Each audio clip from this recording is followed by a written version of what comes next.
اللہ العظیم وصدق رسولہ النبی الامین الکریم ونحن علی ذلک من الشاہدین والشاکرین والحمد للہ رب العالمین۔ ان اللہ وملائکتہ یصلون علی النبی یا ایھا الذین آمنوا صلوا علیہ وسلموا تسلیما۔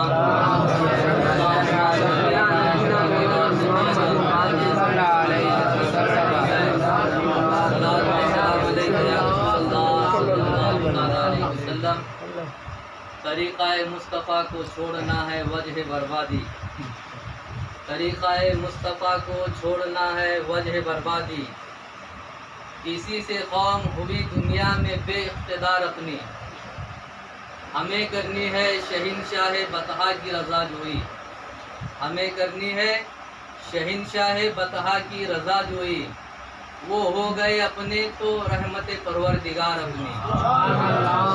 خدا خدا کہنے سے نہ خدا ملا ہے نہ مل سکے گا، خدا خدا کہنے سے نہ خدا ملا ہے نہ مل سکے گا، عشق نبی میں ڈوب کر خدا خدا کر، خدا خدا کر، عشق نبی میں ڈوب کر خدا خدا کر، خدا خدا کر۔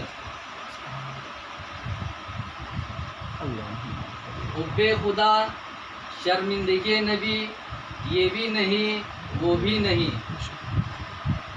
حب خدا شرمندگی نبی یہ بھی نہیں وہ بھی نہیں، عشق خدا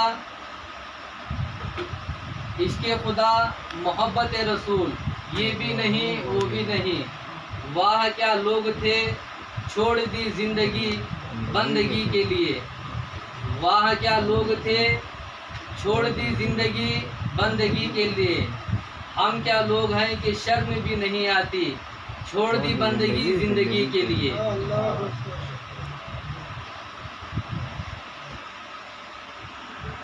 انہی کی محفل سجا رہا ہوں، انہی کی محفل سجا رہا ہوں، چراغ میرا ہے رات ان کی، انہی کی محفل سجا رہا ہوں، چراغ میرا ہے رات ان کی، انہی کے مطلب کی کہہ رہا ہوں، زبان میرا ہے بات ان کی، انہی کے مطلب کی کہہ رہا ہوں، زبان میری ہے بات ان کی، میرا مجھ میں کچھ بھی نہیں جو بھی ہے وہ تیرا، میرا مجھ میں کچھ بھی نہیں جو بھی ہے وہ تیرا، تیرا تجھ کو لوٹانے میں کیا جاتا بھائی میرا۔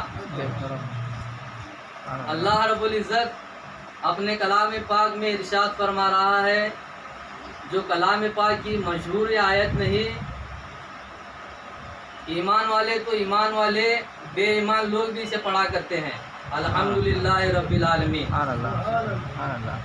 تمام تعریفیں اللہ تعالیٰ کے لیے ہے، کہنے کے بعد تو ہم سمجھتے ہیں کہ تمام تعریفیں اللہ کے لیے ہے، لیکن دل میں ہم اپنی تعریف چاہتے ہیں۔ کعبۃ اللہ کو جب بتوں سے پاک کر دیا گیا تو وہ بیت اللہ کہلایا۔ بت وہ کیا ہے، بت کیا چیز ہے، آپ اس کو سمجھنے کی کوشش کریں۔ خدا کے سوا کسی اور کی محبت اس کعبے میں رہ جائے وہ سب سے بڑا بت ہے، اسے نکالنے کی ضرورت ہے۔ دل میں خدا کے سوا کسی اور کی محبت رکھنا یہ اس کعبے کا بت ہے، اس کعبے میں تو مٹی کے بت تھے، یہاں محبتوں کے بت ہے۔ دل میں پیر کی محبت کے علاوہ کسی اور سے محبت کرنا یہ دل کا بت ہے، اسے نکالنے کی کوشش کریں۔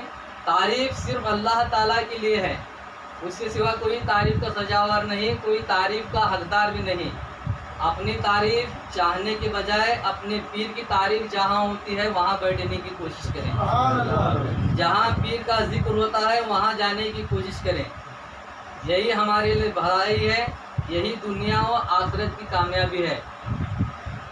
دنیا میں حشر میں دنیا کے پیدا ہونے سے پہلے جو سب سے بڑا گناہ ہوا تھا وہ غرور تھا۔ غرور صرف خدا کو سزاوار ہے، وہ ہر چیز کا مالک ہے، وہ غرور کر سکتا ہے، لیکن اس کے علاوہ کوئی انسان کے اندر غرور آ جائے تو یہ اس کی بربادی ہے۔ اس چیز سے بالخصوص بچنے کی کوشش کریں۔ میرے ایک جانب پیر و مرشد صوفی سید فخر الدین علی شاہ علیہ رحمہ، جو اپنے گھر بار کو چھوڑ کر، اپنی عمر کا لحاظ چھوڑ کر، اپنی طبیعت کو نہ مانتے ہوئے بھی ہماری اور آپ کی اصلاح کے لیے یہاں آئے ہیں۔ میں بھی انہی کو سننے کے لیے، میرے بھی بہت سے کام کاج ہیں، انہیں چھوڑ کر میں انہیں سننے کے لیے آیا ہوں۔ ان کے سامنے میں لب کشائی کروں، یہ ان کی دین ہے۔ میں ان کے سامنے بولوں، گویا کہ سورج کو چراغ دکھانا ہو جائے گا۔ سورج کو چراغ دکھانے سے نہ چراغ کی روشنی بڑھتی ہے، نہ سورج کی روشنی کم ہوتی ہے۔ یہ بس ان کی دین ہے، ان کے قدموں کی برکت ہے۔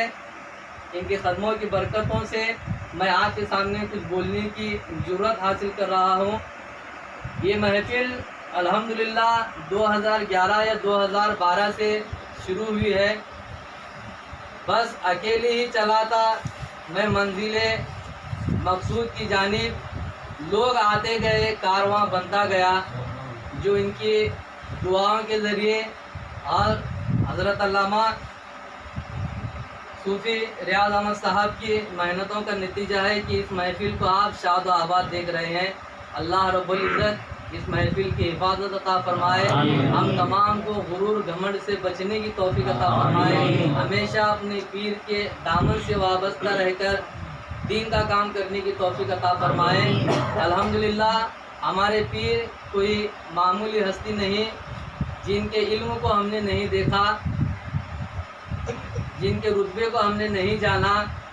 الحمدللہ پورے کرناٹک میں بیسٹ صوفی رومی ایوارڈ سے انہیں سمانت کیا گیا۔ ان کے رتبے کو وہ ایوارڈ سے نہیں، وہ ایوارڈ کو رتبہ ان کی نسبت سے ملا ہے۔ ان کی نسبت سے اس ایوارڈ کا رتبہ بڑھ گیا۔ لیکن یہاں پر ایک خوشی کی بات ہے کہ ہمارے پیر کو ایوارڈ ملا، ہمارے پیر کو ایوارڈ ملا، ہمارے پیر کا نام روشن ہوا، ہمارے پیر دن بہ دن ترقی پر جا رہے ہیں، یہ ہمارے لیے خوشی ہے۔ اگر اس کا معاملہ آپ پلٹ کر دیکھیں گے تو آپ کے رونگٹے کھڑے ہو جائیں گے۔ دل میں میرے کب کبھی طاری ہو گئی ہے یہ کہتے ہوئے کہ کسی کو رتبہ اس کا بڑھ جاتا ہے تو وہ چیز، وہ نعمت دنیا میں زیادہ دن نہیں رہتی۔ اللہ رب العزت پیر و مرشد کی عمر میں بے پایا برکت عطا فرمائے، ان کے فیضان سے ہمیں مالا مال فرمائے۔ اس بات پر آپ غور کریں، ان سے کتنے دور رہیں گے، قبر میں جائیں گے تو یہ ساتھ رہیں گے، حشر میں میزان میں آپ کا عمل تولا جائے گا تو یہ ساتھ رہیں گے۔ جب تک کہ آپ ان سے ملاقات نہیں کریں گے آپ جنت میں نہیں جا سکتے۔ جنتی بننا ہے تو دنیا میں بننا ہوگا، نیک بننا ہے تو دنیا میں بننا ہوگا۔ جو بھی آخرت کے لیے اعمال تیار کرنے ہیں وہ دنیا ہی میں کرنا ہوگا۔ دنیا میں کرنے کے بعد کوئی یہ سوچے کہ میرے لیے ایصال ثواب آئے گا، میرے بچے پڑھ کر بخشیں گے، میری فلاں پراپرٹی ہے مجھے وہ ملے گا، یہ ملے گا، تو ایصال ثواب کیا ہے؟ پیر کی نسبت سے میں بات آپ تک پہنچا دوں، ایصال ثواب تیز بارش میں چھاتا لے کے کھڑنا۔ آپ دیکھیں کہ کتنا اس سے پانی سے ہم بچ سکتے ہیں۔ بس ایصال ثواب کا اتنا ہی کام ہوتا ہے، تھوڑی دیر بچ سکتے ہیں، تھوڑے لمحے بچ سکتے ہیں، کچھ بچ سکتے ہیں۔ باقی اگر کوئی بچ سکتا ہے تو پیر کی محبت سے، نیکیوں کی کثرت سے۔ آپ بالخصوص نیکیوں کی کثرت کرتے رہیں۔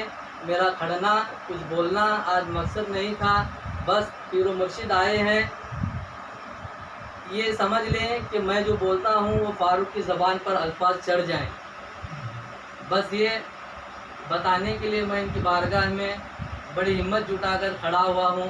اللہ رب العزت ان کے فیض و برکات سے ہمیں اور آپ کو مالا مال فرمائے۔ انشاءاللہ تعالیٰ پیر و مرشد 2 دعوتوں میں شرکت کرنے کے لیے آئے ہیں۔ الحمدللہ ایک دعوت آج ان کے مرید کا ولیمہ تھا، انشاءاللہ تعالیٰ کل میرے بچوں کا، میرے مرشد کامل کے پوتریوں کا عقیقہ ہے۔ الحمدللہ میرے بچوں نے کلام پاک پڑھا ہے، آپ تمام حضرات اس محفل میں آئے، کھانا کھا کر یہ دعا کریں کہ جو انہوں نے کلام پڑھا ہے اللہ رب العزت اس پر عمل کی انہیں اور ہمیں توفیق عطا فرمائے۔ اللہ رب العزت پیر و مرشد کی دامن سے ہمیں وابستگی کی عطا فرمائے، ان سے سچی پکی محبت کرنے کی توفیق عطا فرمائے، پیر و مرشد کا ہمیں ادب و احترام کرنے کی توفیق عطا فرمائے، ان کا سایہ ہمارے سروں پر تعدیر قائم عطا فرمائے۔ انشاءاللہ تعالی مختصر کا ذکر ہوگا، اس کے بعد دعا ہوگی۔ السلام علیکم۔